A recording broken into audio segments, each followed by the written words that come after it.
Life sometimes is happy, sometimes it's unhappy.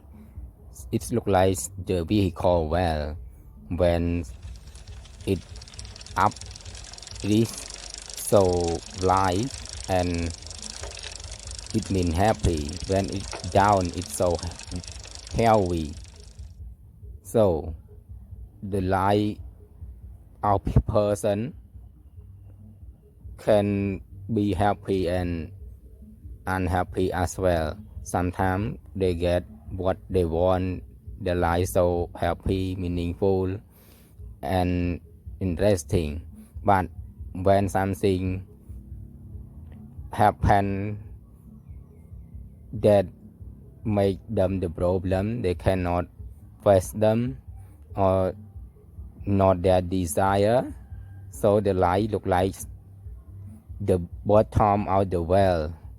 It is so heavy. So in here we have the two clues to solve the problem. The first one is the present, what the present can help you, and the second one is reflect deeply and what it can help you. Now we go to the main 2 points and detail together to explore how it solves your problem in the daily life. Of 10. The power of presence. In 2010, at New York's Museum of Modern Art, the performance artist Marina Abramovich turned stillness into a feat of endurance. In the museum for 750 hours across 79 days, she sat, still and silent. Across from her chair was another chair in which visitors could come and also sit. More than 1,500 museum visitors sat in that chair. Each time, Marina took a moment to look down and collect herself before looking up. When she did meet the gaze of her new visitor, she was truly there, truly with them. The show was called The Artist is Present. Marina knew that if she started daydreaming or exhibited fatigue or boredom, if she let her presentness slip in any way, it would instantly be clear to the person opposite her. So she focused solely on the present moment. And the visitors who sat across from her found this experience deeply moving. Some of them, when confronted by her complete presentness, her total occupation of the moment, were overcome by emotion and wept openly. Why? Well, most people, most of the time, aren't trying to occupy the moment. They're trying to get out of it. Instead of enjoying a beautiful sunset, what do? We take a photo of it. Or if we have a quiet evening at home, our minds race through lists of things that need doing. Even standing in line to see the famous performance artist Marina Abramovich, we're not totally there. We're checking our phones instead. But not being present comes at a cost. Because obvious as it sounds, as much as you've probably heard this before, it's true. The present is all you've got.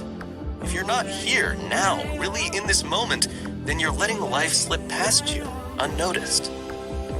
The thing about artists like Marina Abramovich is that they remain awake to the present. They really are present.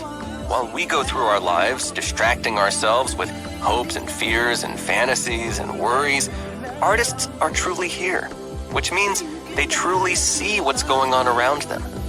And it's this stillness, this occupation of the moment, this ability to see what's really there, it's that breeds brilliance.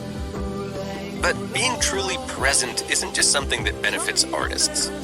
Athletes, for example, are coached to be absolutely present, not because it's nice or important to cherish each passing moment, but because distraction means subpar performance.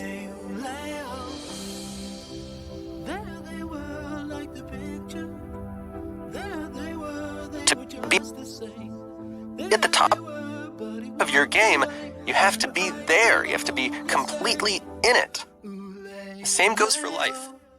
Be here. Whatever you're working on, don't consider what naysayers might say or some future outcome. Don't worry or overthink. Still your mind and be present. You'll be surprised at the results. Check Chapter 4. Reflect deeply. On June 12th,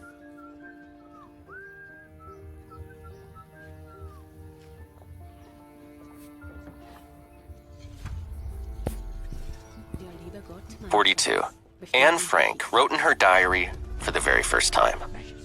She hoped she would be able to confide everything to the diary she wrote, and that it would be a source of comfort to her. Just 24 hours later, Anne's family was forced into hiding from the Nazis. Anne continued to journal, a habit that continued to reward her with valuable insights, even under the dire circumstances in which she and her family found themselves. She discovered that writing can be a way to watch yourself, as if you're a stranger, giving you a fresh perspective on your actions.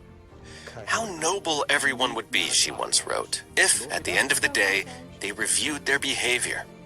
Surely we would all try to do better the following day. Anne Frank wasn't the first to notice this. Our Stoic philosopher friend Seneca, for example, wrote in his journal every night. He spared no detail and hid from no hard truth. After that, he said, he slept soundly. Now, history is full of other notable journalers, including Oscar Wilde, Queen Victoria, the tennis champion Martina Navratilova, and baseball all-star Sean Green. And no wonder. There's clear evidence that journaling improves our well-being. Studies have shown that keeping a journal helps to restore well-being following traumatic events. A University of Arizona study, for example, found that people going through a divorce found it easier to move on if they recorded their experiences in a journal. So, to cut through the noise of daily life and focus on the most important reflections of the day, try picking up a pen and paper. And when you do, take Seneca's example and be sure to face up to any tough questions that arise. Why did I get so worked up about this today? Why do I care about impressing my coworkers? How did today's problems reveal my character? Honestly and thoughtfully facing up to these questions is the best way, really the only way, to get the most out of journaling. But how do you start? Well, the how, when, and where don't really matter that much. What's important is simply creating a quiet moment to get things off your chest, to find stillness through writing and reflection. Journal in the evening, the morning, or for 5 minutes while sitting on the train, whenever you can, really. It might be the most important time in your entire day. To sum up, the two main points in the secret of stillness. The first one is the power of presence. When you control your presence, you can face everything. If you cannot do anything, you cannot face, you just stay stillness and put calm on your chest down. After that, you can face and control everything. And the second one, the reflection deeply. When you cannot do anything, confront with the problem that in front of you or force you